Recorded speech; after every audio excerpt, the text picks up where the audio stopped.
Hello guys and आज के episode में दो नई बांकें रिवील होने जा रही हैं और ये एपिसोड बहुत इंटरेस्टिंग होने वाला है। तो welcome back to any epic and आज की इस वीडियो में मैं एक्सप्लेन करने जा रहा हूँ ब्लीच 1000 ईयर ब्लड वॉर 4 के एपिसोड 4 को। तो चलिए शुरू करते हैं बिना किसी देरी के। तो एपिसोड के स्टार्ट में हम देखते हैं 12th division research and development institute को, जहाँ हर तरफ वार्निंग्स आ रही थी, यानी कुछ तो नॉर्मल हो रहा है। जहाँ बॉर्डर इंटेंसिटी की रीडिंग 1.02 आती है, यानी बॉर्डर सरफेस पर कुछ तो फोर्सफुली एक्सपेंड हो रहा है। जहाँ अकन बताता है कि कैप्टन ओकिटाकी की पावर वीक होती जा रही है और अगर ऐसे ही चलता रहा तो बड़ी प्रॉब्लम बन जाएगी। हम देखते हैं ह्यूमन वर्ल्ड को, जिसके आसमान में कुछ तो अजीब हो रहा था, जिससे तीनों रेल्म्स के डिस्ट्रॉय होने का खतरा है। सीन शिफ्ट होता है केनपाची और वाल्क्री के फाइट पर, जहां उन लोग को समझ नहीं आ रही होती वाल्क्री के पावर की। हमें टोशिरो भी दिखाया जाता है जो अपने बांकाई फॉर्म में था, जिसको समझ नहीं आ रही थी कि वाल्क्री की एबिलिटी कैसे काम करती है और वो जो भी कर रहे थे उसकी एबिलिटी उसके अगेंस्ट हो रही थी। केनपाची कहता है कि फिर मैं तुम्हारी स्वॉर्ड तोड़ने का बगैर ही तुम्हें जान से मार दूंगा। बेवकूफ़, तुमने खुद ही मुझे अपना सोल्यूशन दे दिया, अब तुम इसे रिग्रेट करोगे। जेराल्ड कहता है कि मैं तुम्हें ये इसलिए नहीं बता रहा था कि तुम मुझे हरा पाओ, मैं तो तुम्हें ये इसलिए बता रहा हूँ कि हमारे बीच इतना बड़ा पावर गैप कम हो जाए ताकि मुझे भी मजा आए, और रिग्रेट तो इसे तुम करोगे।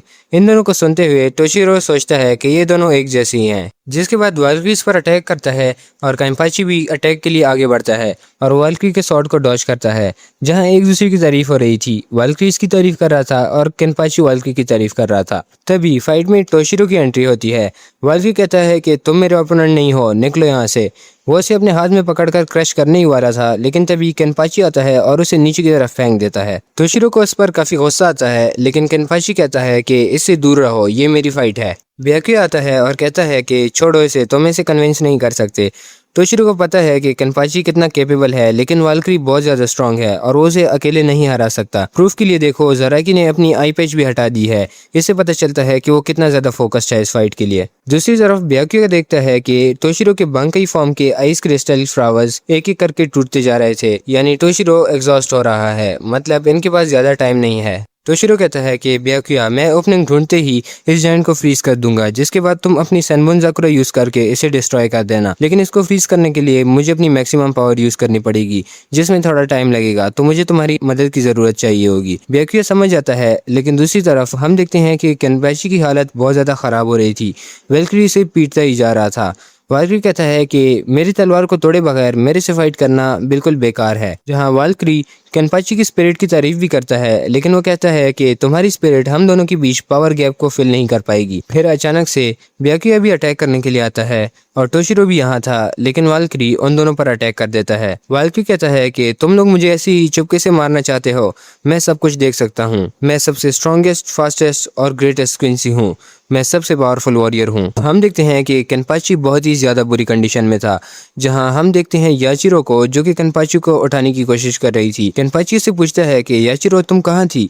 याचिरो कहती है कि अगर तुम मेरे पावर का सही से इस्तेमाल करोगे तो ऐसी कोई चीज नहीं है जिसको तुम कट ना कर पाओ। अचानक से केनपाची के हाथ में पावर आ जाती है। केनपाची पूछता है ये क्या है।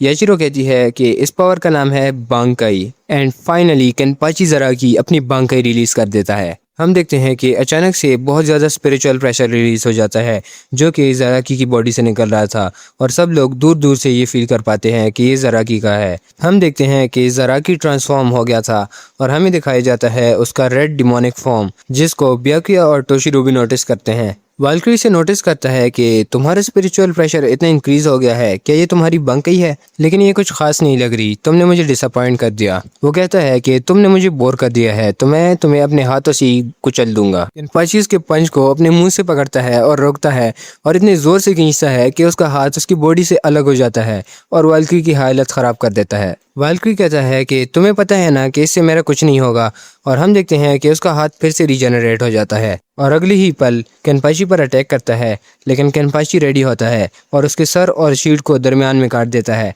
और वो फिर से अटैक करता है और वाल्क्री को इतनी बुरी तरह से धक्का लगता है कि वो दूर जाके नीचे गिर जाता है। टोशिरो कहता है कि नहीं, वो नीचे गिरने वाला है, लेकिन नेक्स्ट मोमेंट हम देखते हैं कि वाल्क्री अपने विंग्स समन करता है और वापस ऊपर उड़ते हुए आ जाता है और वो डायरेक्टली केनपाची की तरफ बढ़ता है और अपनी पावर तलवार की नोक पर कॉन्सेंट्रेट करता है। केनपाची अपनी जगह से हिलता ही नहीं और रेडी रहता है और वो सीधा वाल्क्री पर अटैक करता है और वही उसका सर 2 टुकड़ों में काट के रख देता है। हम देखते हैं कि ब्याकुया और टोशिरो भी ज़राकी के नज़दीक नहीं जा रहे थे, इतना डेंजरस हो गया था वो। लेकिन फिर हम देखते हैं कि वाल्क्री का क्विंसी क्रिस्टल चमकता है और उसके ऊपर उसका दिल फिर से फॉर्म हो जाता है और उसकी बॉडी फिर से मर्ज हो जाती है और हम देखते हैं वाल्क्री का नया फॉर्म। केनपाची फिर से उसकी तरफ अटैक करने के लिए बढ़ता है, लेकिन इस बार कंसंट्रेशन अटैक सीधा ज़राकी को जाके लगता है। ज़राकी से टैकल कर देता है, लेकिन यह अटैक नीचे पूरे ज़मीन को काट देता है, जो कि नीचे गिरने लगती है, लेकिन टोशिरो इसको फ्रीज कर देता है। दूसरी तरफ वाल्क्री नहीं रुकता और भी पावरफुल अटैक्स करता है। वाल्क्री का ये एस्टोनिक form noble warrior of god का फॉर्म है।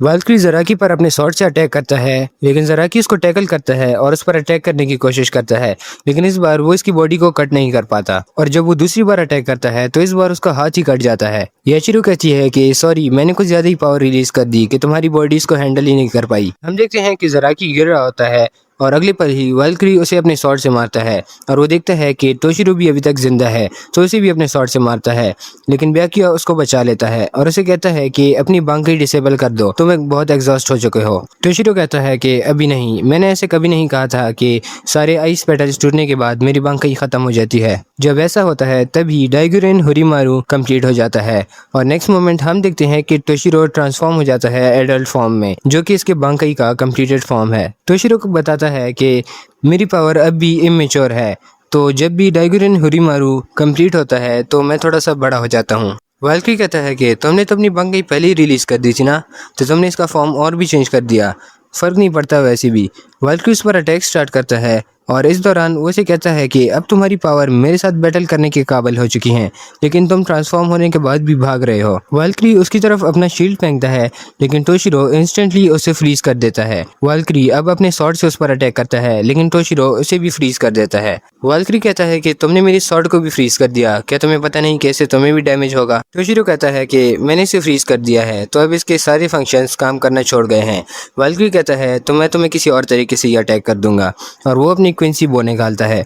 टोशिरो कहता है कि तुम थोड़े से लेट हो गए हो, और अगले मोमेंट टोशिरो पूरे वाल्क्री को फ्रीज कर देता है। इस फॉर्म में टोशिरो काफी बड़े एरियाज को फ्रीज कर सकता है, लेकिन अगली पल हम देखते हैं कि वाल्क्री आइस को तोड़ देता है और टोशिरो को पकड़ लेता है। वाल्क्री कहता है कि तुम मुझे नहीं रोक सकते, मैं एक नोबल वॉरियर हूँ, इस दुनिया का कोई भी एलिमेंट मुझे नहीं रोक सकता। अगली पल हम देखते हैं कि वाल्क्री नीचे गिर जाता है और इसे नीचे गिराने वाला कोई और नहीं बल्कि केनपाची ही था। हम देखते हैं कि वाल्क्री फ्रीज होना स्टार्ट हो जाता है। टोशिरो कहता है कि तुम्हें क्या लगा, तुम मुझे टच करोगे और तुम्हें कुछ नहीं होगा। वाल्क्री रेजिस्ट करने की कोशिश करता है, लेकिन अगले ही मोमेंट ब्याकुया अपनी बांकी ओपन कर देता है और कहता है कि सेंके, सेंबन जाकुरा, कागियोशी और सारी स्वॉर्ड्स वाल्क्री पर एक साथ गिर जाती हैं और हम देखते हैं कि वाल्क्री की फ्रोजन बॉडी टुकड़े टुकड़े हो जाती है और इससे टोशिरो भी बहुत ज्यादा एग्जॉस्ट हो गया था। लेकिन तभी हम देखते हैं कि सारे टूटे हुए पार्ट्स फिर से कंबाइन हो जाते हैं और वाल्क्री फिर से जिंदा हो जाता है, जिसके बाद हमें रुकिया और रेंजी को दिखाया जाता है, जो कि वाल्क्री के इस फॉर्म को देखकर सरप्राइज हो जाते हैं। रेंजी टोशिरो को पहचान नहीं पाता, तो रुकिया कहती है कि बेवकूफ़, तुम्हें पता नहीं चला वो टोशिरो का बड़ा भाई है। टोशिरो कहता है कि हाँ तुम सही कह रहे हो, तुमसे मिलकर खुशी हुई। अगले पल हम देखते हैं कि रेंजी और रुकिया पर भी अटैक शुरू हो जाते हैं। वो इससे बच रहे होते हैं और ब्याकुया उन्हें बचाता है और कहता है कि यहाँ से जाओ और इचिगो की मदद करो। ब्याकुया कहता है कि मैं तुम लोग को यहाँ से जाने के लिए इसलिए बोल रहा हूँ क्योंकि यहाँ पर तुम्हारी मदद की ज़रूरत नहीं है, और वो लोग वहाँ से जाने लगते हैं। सीन शिफ्ट होता है 12 डिवीजन रिसर्च इंस्टीट्यूट पर, जहाँ बहुत ज़्यादा वार्निंग्स आ रही थी, और हम देखते हैं ह्यूमन वर्ल्ड को, जहाँ पर हॉलोज हर तरफ घूम रहे थे। रियो ने उसके कहता है कि मैं जाऊँगा और उन लोग की मदद करूँगा और मैं अपनी पूरी कोशिश करूँगा। जिसके बाद शिनो से थप्पड़ मारती है और समझाती है कि हम लोग भी तुम्हारे साथ जाएंगे। जिसके बाद हम देखते हैं लेफ्टिनेंट ओकिकीबा की एंट्री होती है, मतलब ये लोग भी इनके साथ जाने वाले हैं। सीन शिफ्ट होता है और हम देखते हैं इचिगो के हॉर्न ऑफ सेल्वेशन फॉर्म को। युहावा समझ जाता है कि तुम ये करने की कोशिश कर रहे थे। ओरिहिमे भी इसे देखती है और इसे इचिगो का पुराना हॉलो वाला फॉर्म याद आ जाता है।